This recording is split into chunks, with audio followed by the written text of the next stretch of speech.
经营美式汉堡餐厅的陈伟强，因为细汉时阵有受到家父中心的倒三工，在这届伊开着餐车来到彰化，特别准备100份的花生手打牛肉堡，要甲家父嚟分享爱心满满的餐点。每号贵报道，好细一下大，一下细，停伫咧家乐福建工厂的胖卡餐车真面熟，原来是汉堡叔叔过来了。家父自立青年陈伟强甲伙伴环岛骑马来到彰化站，因当伫咧门着制作100份的花生手打牛肉堡，要互彰化家父中心的囡仔享用。当然是这过程中，我最希望是说，其实这次疫情当然有影响，我最希望说，以往我都是到育幼院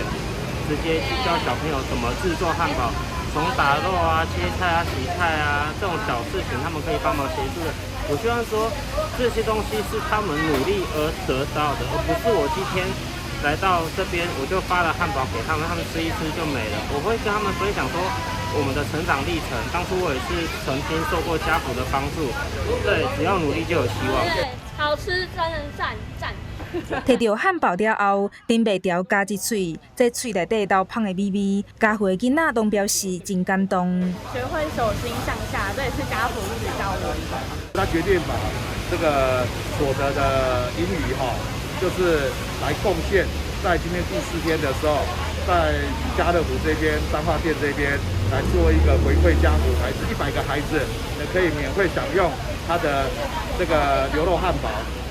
还有泰式奶茶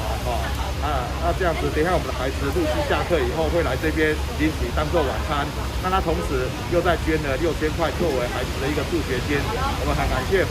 伟强这边